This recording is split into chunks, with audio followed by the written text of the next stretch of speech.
সিঙ্গুরে টাটার 1 লাখি ন্যানো গাড়ি হয়নি, সুগন্ধায় 1 লাখি ইলেকট্রিক 4 চাকা গাড়ি হবে বলে দিলেন কুণাল ঘোষ। টিফোস সংস্থার অন্যতম কর্ণধার শান্তনু ঘোষকে পাশে নিয়ে তৃণমূলের মুখপাত্র জানান, 2026 সালের জানুয়ারি মাসে 1 লাখি গাড়ি তৈরি হবে পোলবার সুগন্ধার কারখানা থেকে। 12 একর জমিতে টিফোস বিএলডিসি পাখা তৈরি হয়েছে 2 বছর ধরে। আজ ব্যাটারি টোটোর উদ্বোধন হলো। কুণাল ঘোষ সেই মঞ্চে ঘোষণা করেন, সিঙ্গুরে 1 লাখি ন্যানো গাড়ি হয়নি, সেটা শিল্পের বিতর্কে নয়, তা ছিল জমি বিতর্ক। 3 ফসলি জমিতে শিল্পের প্রতিবাদ হয়েছিল। সুগন্ধায় দিল্লি রোডের পাশে 12 একর জমি রয়েছে সাইনোসার সংস্থায়, সেখানে 1 লাখি ইলেকট্রিক 4 চাকা গাড়ি তৈরি হোক। কুণাল শান্তনুকে বলেন, তেল লাগছে না, দক্ষ শ্রমিক রয়েছে যারা ব্যাটারির গাড়ি করতে পারে, তাই কম দামে 4 চাকা গাড়ি হতে পারে। এ নিয়ে আলোচনা হয়েছে। শান্তনু ঘোষ জানান, দিওয়ালির পর গাড়ির লুক বেরোবে, জানুয়ারিতে গাড়ি লঞ্চ হতে পারে। সিঙ্গুরে ন্যানো না হওয়ার ক্ষেত মিটবে সুগন্ধায় তৈরি 1 লাখি গাড়িতে। অনুসারী শিল্প তৈরি হবে, এলাকায় ভুল বদলে যাবে।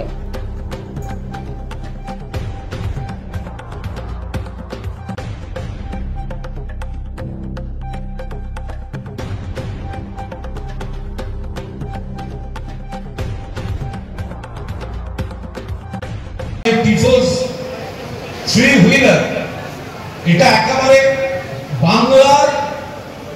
বাঙালির নিজস্ব প্রোডাক্ট। ওনারা যা তৈরি করেছেন, আশা করি মানুষ খুশি হবে। এর সঙ্গে বহু মানুষের কর্মসংস্থান জড়িত। সম্রাটজি যেটা বলছিলেন,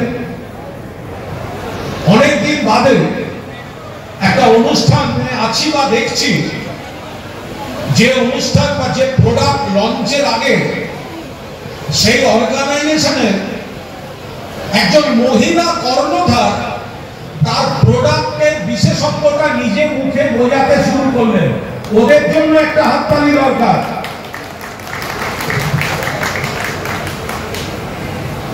এবার এই মানুষ যিনি চালাবেন, তিনি যদি কম দামে পান এবং একবার চার্জ দিলে যদি সেটা দীর্ঘক্ষণ চলে, সেই প্রযুক্তি থাকে, তাহলে নিশ্চিতভাবে তার কাজের সময় এবং আয়ের পরিমাণ দুটোই বাড়বে। বাকিটা তো সময় বলবে। কিন্তু এবার আমার এখানে একটি কথা আছে, আপনারা ভালো করে শুনবেন। আগের দিন যখন শান্তনু ঘোষ আমন্ত্রণ পত্র নিয়ে যান, তখন কথায় কথায় এই আলোচনাটা আসে, সেটা আপনাদের সামনেই বলি। আপনাদের এই হুগলির মাটিতে এত বড় একটা 12 একরের জায়গা, এত বড় কারখানা এবং একটা ট্রান্সপোর্ট প্রোডাক্টে যত রকম জিনিস, মানে আপনি আধুনিক প্রযুক্তি, অর্থাৎ পেট্রোল ডিজেল লাগছে না,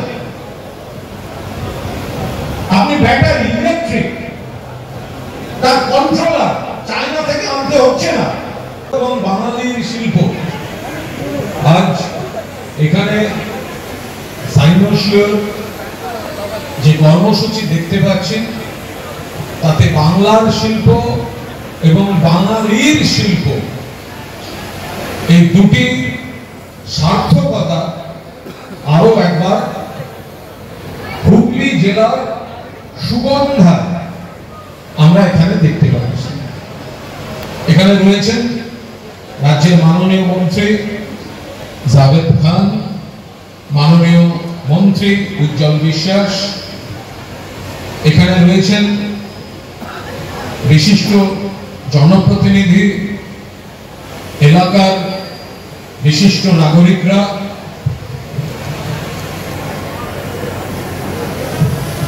প্রশান্তবাবু রয়েছেন, সাইনোসিওরের শান্তনু ঘোষ রয়েছেন, এবং আমি একটু সামনে আসতে বলবো যে বাংলার শিল্প, বাঙালির শিল্প, তার সঙ্গে মহিলা পরিচালিত শিল্প, অর্থাৎ এই সংস্থার 2 কর্ণধার সম্রাজ্ঞী এবং সম্পূর্ণা।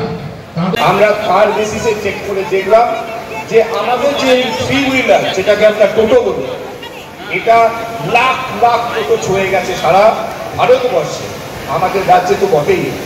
এটা কিসের উপর ডিপেন্ডেন্ট? পুরো চায়নার উপর ডিপেন্ডেন্ট। এর কন্ট্রোলারটা চায়না থেকে আসে, এর মোটরটা কন্ট্রোলার চায়না থেকে আসে, এর ইঞ্জিনটা চায়না থেকে আসে। তাই আমরা তার উপর R&D তৈরি করে শুরু করলাম। R&D করার পরে আমরা নিজেদের প্রোডাক্ট, নিজেদের টেকনোলজি নিয়ে এসে দুটো জিনিস আপনাদেরকে আমরা অফার দিচ্ছি। এক চার্জে 18 ঘন্টা, দরকার হলে 24 ঘন্টা চলবে টোটো। এবং তার কারণ হচ্ছে এখানে আর আদার সোর্সেস অফ এনার্জি রয়েছে, যেটা ব্যাটারিকে চার্জ করবে টোটোটা চলাকালীন। এবং জনসাধারণের কাছে, মানুষের কাছে এই প্রোডাক্টটা পৌঁছবে হাফ প্রাইসে। যে দামে চায়না থেকে মাল নিয়ে এসে এখানে তৈরি করে যা দেওয়া হচ্ছে, তার অর্ধেক দামে আমরা এই উন্নত মানের টেকনোলজি প্রোডাক্টটা মানুষের কাছে পৌঁছে দেবো। এটা আমরা বদ্ধপরিকর এবং এর সঙ্গে জড়িত। আপনারা ফ্যান আমাদের থেকে অনেক বেশি সময় ধরে আপনারা বিক্রি করছেন, আপনারা মার্কেটে এই ফ্যান নিয়ে আসছেন।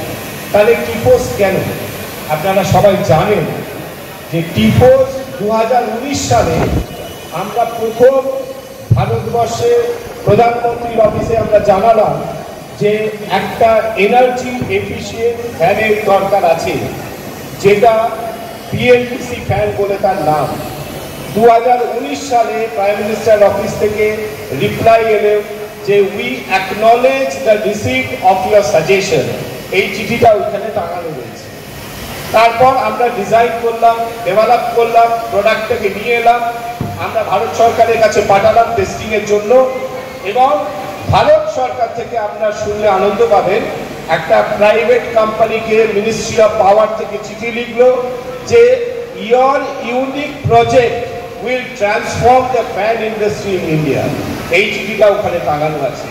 আজকে আমরা গর্বের সঙ্গে বলছি, আমাদের পশ্চিমবঙ্গে হুগলি জেলায় এমন একটা প্রতিষ্ঠান রয়েছে যে ভারতবর্ষের এই ইউনিক প্রজেক্টটা করছে, ভারতবর্ষের ফ্যান ইন্ডাস্ট্রিকে ট্রান্সফর্ম করেছে।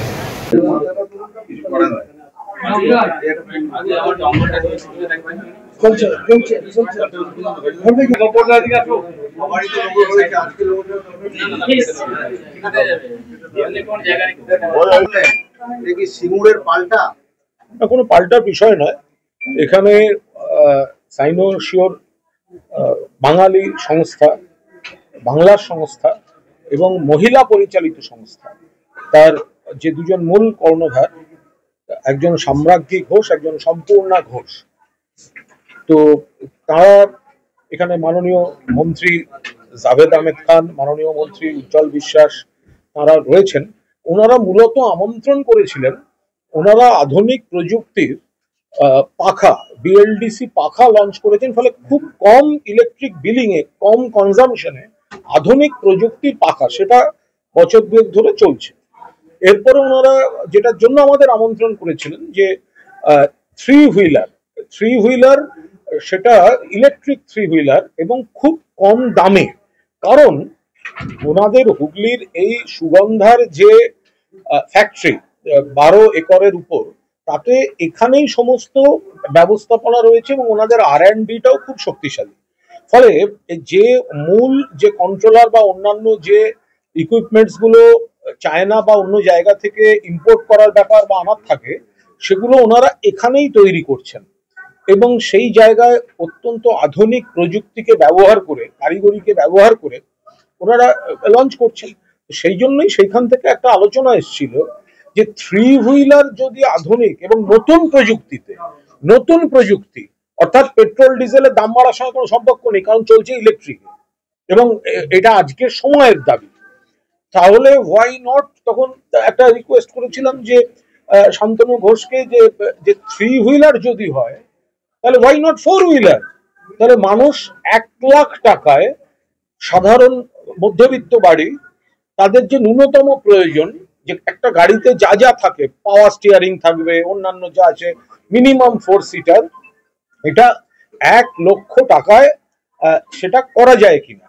তো উনি সেটা যখন আমন্ত্রণ করতে গেছিলেন তখন সেটা একটা অনুরোধ রেখেছিলাম, উনি সেটা অত্যন্ত সিরিয়াসলি নিয়েছেন এবং ওনার টিমের সঙ্গে কথা বলে এখন পর্যন্ত, সে বাকিটা উনি বলতে পারবেন, যে যা এখনো পর্যন্ত যা শুনেছি সেটা হচ্ছে যে উনি কিন্তু প্রাথমিক কাজকর্ম শুরু হয়েছে, দিওয়ালির পর শুভ দিন দেখে কলকাতাতে লুক লঞ্চ হবে এবং নতুন বছরে সেটা উনি ঠিক করবেন দিনক্ষণ, সেই গাড়ি লঞ্চ হবে।